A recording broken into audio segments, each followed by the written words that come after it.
Amis de la poésie, bonsoir. Je vous avais laissé, lors de la dernière vidéo, au 8e livre qui a marqué ma vie littéraire. Si vous ne l'avez pas vu, je vous invite à la regarder avant de continuer avec celle-ci. Nous voilà maintenant repartis dans cette odyssée littéraire, avec le 9e livre que je souhaite vous proposer. Adolescent, j'étais fasciné par le Japon. Bien sûr, comme beaucoup, je lisais des mangas. Mais il y avait plus, beaucoup plus. J'avais appris par cœur le credo du samouraï, j'avais des livres d'histoire sur le Japon, je faisais du karaté pour réussir à approcher l'âme japonaise, et mille autres choses encore. Il me fallut quelques années pour m'éloigner de ces arts martiaux qui se veulent japonais, mais qui sont par trop occidentalisés. J'en vins à préférer la forme plus directe et plus virile de la boxe. L'âme japonaise, je la rencontrai avec Yukio Mishima, cet écrivain qui décida de créer un prétexte à son suicide afin de mourir selon son idéal, à savoir le suicide rituel du samouraï, le seppuku. Bien plus tard, j'ai retrouvé une fascination analogue à la mienne pour la geste du Mishima dans le livre de Stéphane Giocanti, Kamikaze d'été. Et Dominique Vénère, se suicidant peu après avoir achevé son Samouraï d'Occident, n'est pas non plus complètement étranger à cette esthétisation de la mort. À la fin de mon adolescence, découvrant l'existence de Mishima, je me plongeais à corps perdu dans ses œuvres. Je commençais par Confession d'un masque, où il parle de son homosexualité et de sa difficulté à s'incarner en tant qu'homme.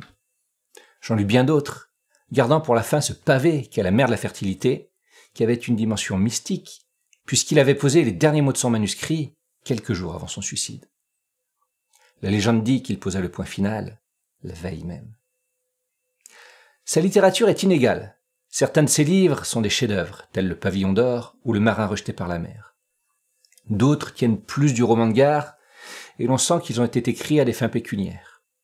Mais le livre qui m'a vraiment frappé est non pas un roman, mais une sorte de traité plus ou moins philosophique, évoquant le pouvoir corrosif des mots, et qui s'appelle « Le soleil et l'acier ». L'acier, c'est la fonte des salles de musculation. Le soleil, c'est celui qui frappe le corps de l'athlète s'entraînant dehors. On y retrouve une pensée très proche de celle de Tolstoï qui, à la fin de sa vie, se tourna vers les activités manuelles, trouvant le travail d'écriture délétère. Et comment ne pas évoquer Rimbaud, qui, dès ses 20 ans, prit conscience que, je cite, « la poésie, c'est de la merde », et partit à l'aventure, ne revenant jamais à l'écriture. Les années ont beau passer, je n'arrive toujours pas à cette conclusion, bien au contraire. Mais Le soleil et l'acier est resté un ouvrage capital dans ma compréhension du lien entre le corps, l'âme et l'esprit. À quel moment ai-je vraiment rencontré Baudelaire ?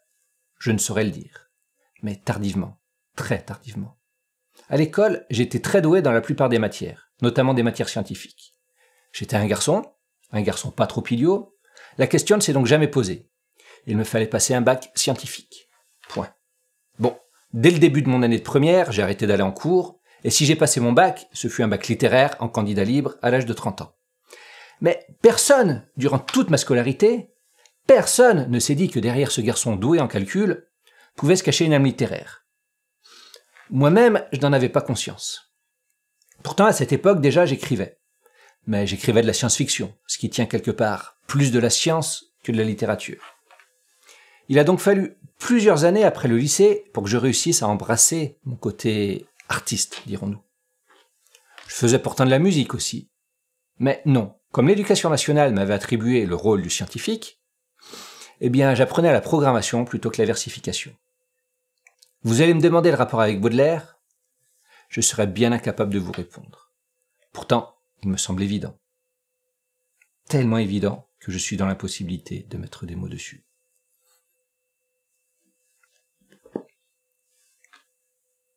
M'intéressant à la littérature, j'avais donc déjà rencontré Flaubert, Balzac, Stendhal et d'autres encore qu'il serait inutile d'énumérer. Une de mes connaissances, sachant mes goûts pour les lettres du XIXe siècle, me conseillait la lecture de Mademoiselle de Maupin, de Théophile Gautier. C'est l'histoire d'une jeune femme qui, se doutant que les hommes ne sont pas ce qu'ils laissent paraître, décide de se travestir elle-même en homme afin de les infiltrer de l'intérieur, pour ainsi dire. Je restais perplexe face à ce résumé, mais décidai de me lancer malgré tout dans l'aventure. Roman épistolaire exaltant l'idéal de l'art pour l'art, de la beauté comme fin en soi, Ce fut un des livres qui fit le plus vibrer ma sensibilité artistique. L'histoire n'en a retenu que sa préface qui décrit la vision parnassienne de l'auteur, mais le roman lui-même fait partie de ces deux œuvres qui me semblent essentielles à qui possède une âme d'artiste. Ce livre, ayant pour titre « Le viol d'Europe », est mon premier roman. Non pas que j'en ai écrit des dizaines et des dizaines par la suite, mais il reste le point de départ de mes travaux littéraires. Avec le recul, j'aurais peut-être écrit certaines choses différemment, retravaillé l'intrigue, mais ça reste un livre dont je suis fier. S'il est important, c'est parce que j'en suis arrivé au bout. Dit comme cela, ça semble anecdotique, mais amener une œuvre de 300 pages jusqu'au bout, de l'idée initiale à la construction de l'intrigue, du brouillon originel jusqu'au premier jet, et des différentes relectures jusqu'au point final, c'est un voyage effrayant dont on ne sait pas si on arrivera au bout.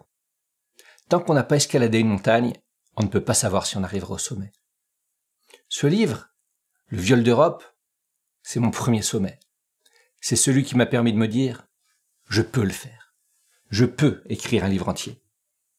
Le problème, c'est qu'il m'a donné un peu trop confiance en moi, parce qu'amener un livre à son terme, ça reste un travail considérable. Et comme je me sais désormais capable d'y arriver, j'ai tendance à mener plusieurs projets de front. Et c'est un problème bien connu. Quand on fait 1000 choses à la fois, on ne fait rien. Je me plains, mais j'ai tout de même réussi à amener à terme des projets musicaux, même s'il faut admettre que la dynamique de groupe aide beaucoup à avancer. J'ai publié La Poétique des Flammes. J'arrive à tenir cette chaîne YouTube à flot, dit-il lors de sa première vidéo. J'ai bon espoir que le jour où vous visionnerez cette vidéo, sera au moins sorti mon 3e roman, et peut-être même mon recueil de poésie. Le viol d'Europe, c'est un roman très violent, physiquement, moralement, mentalement. La dureté des actes et des propos m'a valu tout un tas de critiques, principalement politiques et moralistes. Je le prends assez bien, puisque l'on n'a donc critiqué ni le fond, l'histoire semblant se tenir, ni la forme. Les principales critiques furent d'ordre moral, ce qui est certes très à la mode en ce début du XXIe siècle. Si la curiosité vous pique, je ne peux que vous inviter à l'acheter. Mais attention, sa lecture demande d'avoir les tripes bien accrochées. Ce n'est pas un roman d'horreur grand public fait pour se faire peur le soir dans son lit, c'est plus profond, plus âpre, plus agressif, plus immoral, plus littéraire, en somme. Je lis très peu de littérature contemporaine. D'ailleurs, chaque fois que j'essaye, je suis déçu. Peut-être est-ce moi qui essaye mal, je ne le sais. Toujours est-il qu'en 2009 est sorti ce roman de Richard Millet, La Confession négative, qui était pour moi une révélation sur le plan littéraire. Le style est incroyable, la narration superbe, et le contenu en lui-même d'une puissance rare. Richard Millet nous emmène à travers un récit romancé dans la guerre du Liban qui prit naissance au milieu des années 70. C'est un livre qui m'a profondément marqué. J'ai un peu l'impression de me répéter en disant cela, mais c'est justement le titre de la vidéo. Les 15 livres qui ont marqué ma vie littéraire. On y découvre un jeune homme plongé dans la rudesse de la guerre, présent sur le front sans vraiment savoir pourquoi, et qui découvre le goût des femmes en même temps que celui du sang. C'est pour moi un livre capital dans ma vie littéraire, et sûrement ma plus grande source d'inspiration. D'ailleurs, cet exemplaire des Confessions négatives est le 4e que j'ai acheté. J'ai souvent prêté ce livre, et vous savez ce qu'on dit. Quand on prête un livre, il faut s'attendre à ne pas le revoir. J'ai dû le prêter à une petite dizaine de personnes, et 3 fois on ne me l'a pas rendu. Je n'en garde aucune amertume, au contraire. Je suis heureux de savoir que j'ai pu transmettre ce trésor de littérature, et qu'il repose dans la bibliothèque de quelques personnes qui ont pu compter à un moment de ma vie. Et peut-être que, le feuilleton, repense-t-il à moi. Si de toutes mes lectures de ces 20 dernières années, je ne devais retenir que 3 romans, ce serait ceux-ci. Mademoiselle de Maupin, La Confession négative, et À rebours, de Joris Carl Huysmans.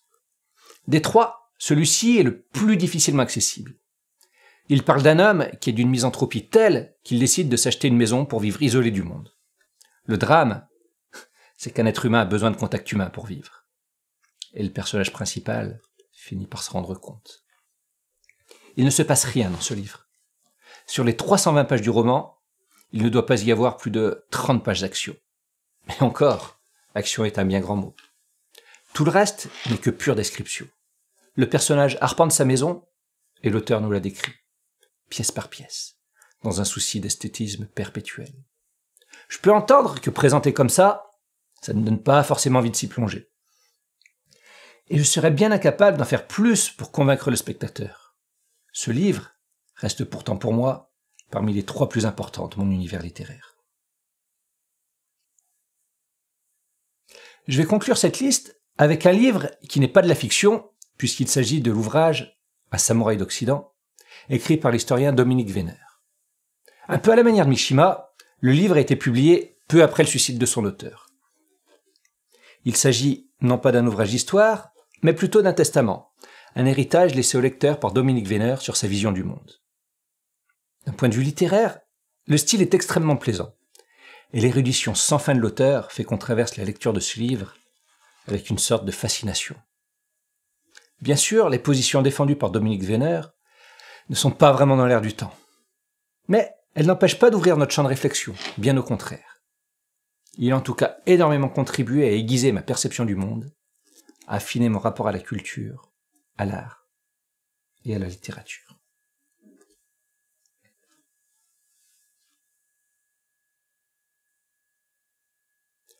Ma sélection de 15 livres achevés, il est temps pour moi de vous faire 2 propositions. La première, c'est de vous intéresser à mes travaux littéraires. Je n'ai certes pas le génie d'un Chateaubriand, mais je me plais à croire que j'arrive à écrire des choses qui restent dignes d'intérêt.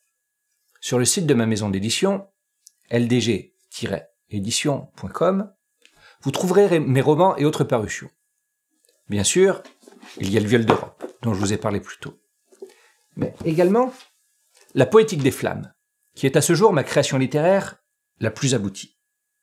J'espère également, en m'adressant au spectateur du futur, qu'il découvrira d'autres de mes œuvres. Ce ne sont pas des livres hors de prix, ils sont même plutôt dans la fourchette basse pour des parutions de ce format, et ils ont été écrits avec une certaine foi en la littérature. Si vous voulez faire un cadeau original à quelqu'un, ou même plus simplement vous offrir un plaisir simple qui vous fasse évader l'esprit, les liens pour commander mes travaux seront dans la description sous la vidéo. Quant à la deuxième proposition que je souhaite vous faire, elle va nous ramener à la poésie. Le concept de cette chaîne est en effet à chaque publication de vous présenter un poème. Ainsi, pour conclure cette vidéo déjà bien trop longue, je vais me permettre de vous réciter un de mes écrits, qui a pour titre « Le sourire du pendu ». Avec une certaine nonchalance, à son arbre, le pendu se balance, comme il est fier de son nouveau collier.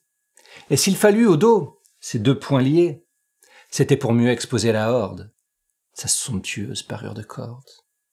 Il se pavane, le menton bien haut, lui qui hennissait quelques jours plus tôt.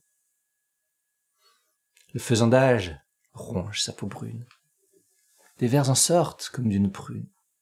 Pourtant, le soir, quand souffle l'aquilon, comme s'il était joué du violon, il danse tel un faune, cabriole, claque son intestin sur sa guibole.